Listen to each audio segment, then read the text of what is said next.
At dawn, the fog rolled low across the green fields of Kalapur village. The earth was still damp from last night's heavy rain, and the air smelled of wet grass and cow dung. Somewhere near the edge of the forest, a terrified moan broke the morning calm, deep, desperate, echoing between the trees. Farmer Harilal shot upright from his cot. His wife stirred beside him. "Harilal, what was that?" she whispered. He had already grabbed his flashlight. "That's Ronnie," he said, his prized cow, the fattest and most expensive one in the herd. "Something's wrong." He ran barefoot across the muddy yard, flashlight beam slicing through the mist. The sound came again, louder, closer to the tree line. When he reached the pasture fence, his breath caught in his chest. There, on the far side of the field, Ronnie was thrashing in the mud, bellowing in terror. Something huge clung to her flank, a monstrous black shape, moving in sharp, jerky motions. Harilal froze for a moment, thinking it must be a wild boar. But then he saw the long, glistening legs, 6 of them, and the twitching antennae. His heart stopped. It was a bug, but no ordinary one. Nearly the size of a dog, its shell shimmered dark green and black under the flashlight. Its mandibles dug into Ronnie's skin as she kicked helplessly, her rope tangling around her hooves. Harilal stumbled backward. By the gods! He turned and ran for the radio shack. Within minutes, he was on the line with the Kalapur District Animal Rescue Unit, a small but dedicated team led by Captain Aarav Mehta, a former firefighter who'd seen everything from snake bites to flash floods. But this was something new. "Say again, sir," Aarav asked, rubbing sleep from his eyes as he leaned over the radio. "A cow attacked by, what?" "I swear, Sahib," Harilal cried. "It's a bug. A giant one, with claws and eyes like lanterns.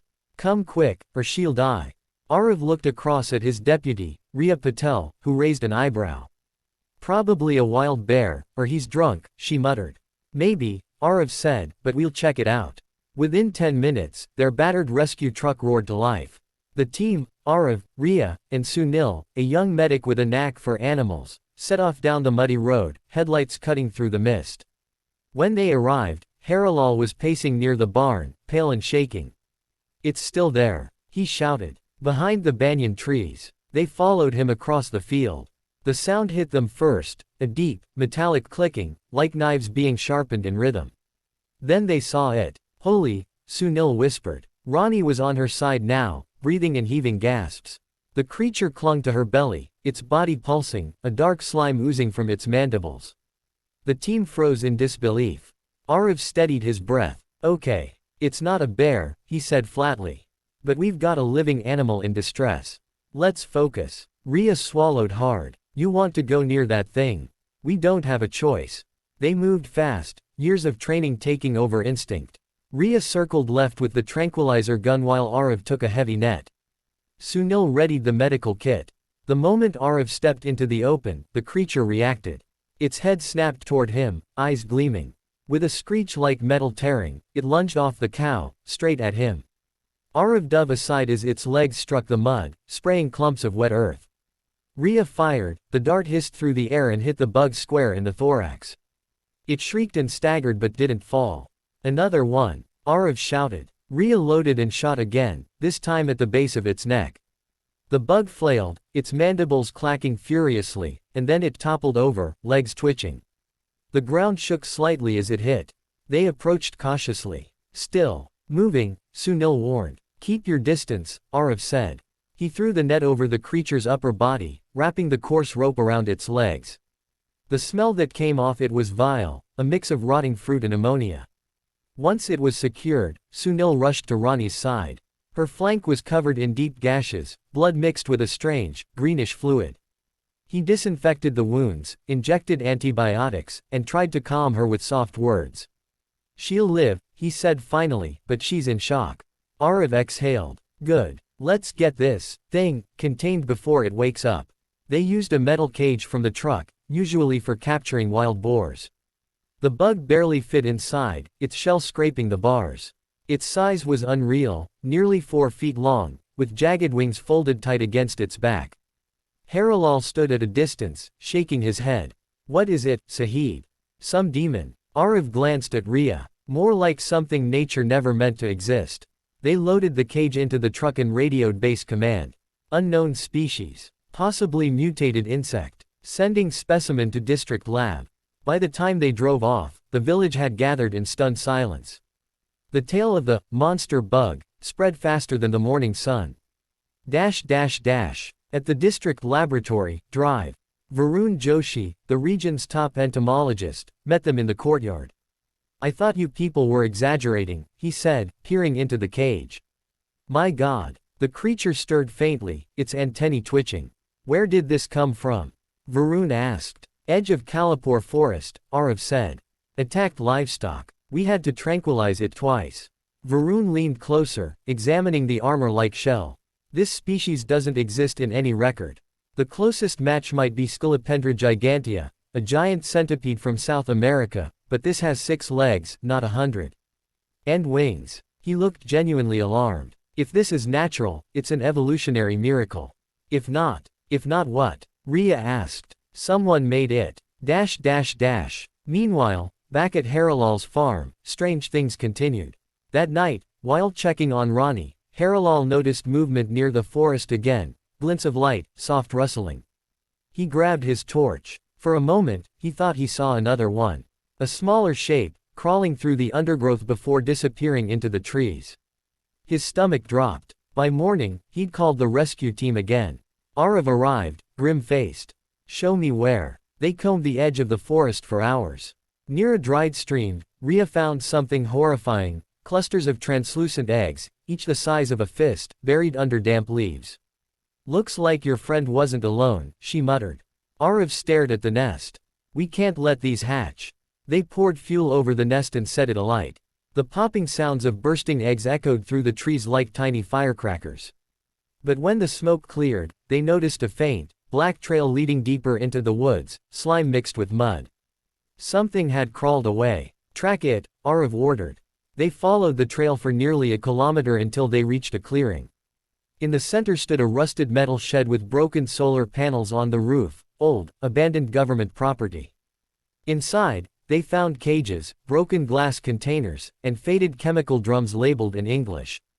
Bio-growth project, restricted. Rhea squatted near a shattered tank. These markings, it's from the Agricultural Research Division. Aarav frowned. You're saying the government made these things? Or someone using their name, Rhea replied. Before they could examine further, a faint buzzing rose in the distance, low, rhythmic, growing louder. Sunil looked up. Aarav. From the tree line, 2 more giant bugs emerged, crawling toward them with terrifying speed. Back to the truck, Aarav shouted. They sprinted across the clearing, mud splashing underfoot. The bugs lunged, one smashing through the side of the shed, its claws raking the metal. Rhea fired a dart, but it bounced off the shell. Aarav grabbed a flare gun and fired into its face. The flash blinded it momentarily, giving them time to reach the truck. As the engine roared, one of the bugs leapt onto the back, mandibles slashing. Hold tight, Aarav shouted. He swerved violently, slamming the creature into a tree. It fell off, screeching, wings flapping helplessly. They didn't stop until they were back in the village. By afternoon, the district command had declared a biological emergency. Armed units cordoned off the forest, while scientists from Delhi arrived to secure the area. Aarav's team was ordered to assist in containment. At the temporary base, Drive. Varun briefed them grimly. The sample you brought in. It's a genetically enhanced beetle, created for agricultural pest control experiments years ago. It was designed to target locusts. But someone modified it, added predatory instincts. Somehow, they escaped. How many? Rhea asked. We don't know. But they reproduce fast. Aarav clenched his jaw. Then we end it tonight. Night fell thick and heavy over Kalapur. The rescue team joined the containment squad, 10 men armed with tranquilizer rifles, flares, and flamethrowers. They moved in a line through the forest, light sweeping across the trees. The first sign came near a stream, shredded goat carcasses, half-eaten, the ground slick with slime. Then, the buzzing began again. This time, it came from all around. Multiple contacts. Rhea shouted. Figures burst from the dark, at least 6 giant bugs, their shells reflecting the flashlight beams. The soldiers opened fire, darts hissing through the air. One bug shrieked and fell, another lunged at a man and tore into his leg before being blasted back with flames. Aarav shouted orders, his voice cutting through the chaos. Keep the line tight. Don't let them flank. They pushed forward, flames roaring, the smell of burning chitin thick in the air. Two bugs retreated into a burrow, hissing furiously. Sunil pointed. There. That's the nest. It was massive, a mound of mud and resin nearly 6 feet high, pulsing faintly from within. Aarav grabbed the fuel canister.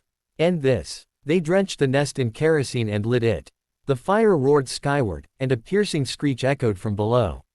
The earth trembled as the queen emerged, twice as large as the others, wings spread wide. Get back! Aarav yelled. The queen lunged, her mandibles snapping inches from Ria's arm. Aarav raised his flare gun again, fired point blank into its eye. The creature convulsed, shrieked once more, and collapsed into the flames. Within minutes, the forest was burning, controlled, but final. The remaining bugs scattered, then fell silent. By dawn, the operation was over. The rescue team stood at the edge of the smoking woods, exhausted but alive. Rani the cow, miraculously, had recovered, chewing lazily in her pen as if nothing had happened. Harilal wept when Aarav came to check on her. You saved her, Sahib, he said. You saved all of us. Aarav smiled faintly. No, Harilal. We just cleaned up someone else's mess. He looked back toward the forest. The air still smelled faintly of smoke and chemicals. Dr. Varun approached, clipboard in hand. The government's sending a full investigation team, he said. They'll clean up the site and make sure nothing like this happens again. Aarav nodded, though he didn't look convinced. Let's hope so. As the morning sun broke through the fog, the team packed their gear. Birds had begun to return to the trees, singing hesitantly, as if testing the safety of their world again. Ria glanced over at Aarav. Think it's over. He adjusted his cap, eyes still on the forest. For now. But nature has a way of remembering. And so do we. The truck rumbled back toward the village, tires splashing through puddles, leaving behind the burned forest, a silent graveyard of man's arrogance and a reminder of the courage it took to fight it. In Kalapur, life slowly returned to normal. The villagers told stories of the giant bug and the brave team who faced it, though each version grew taller with every telling. But sometimes, late at night, when the wind rustled through the banyan trees, Harilal swore he could still hear a faint clicking sound, distant, metallic, like something waiting, somewhere beneath the earth.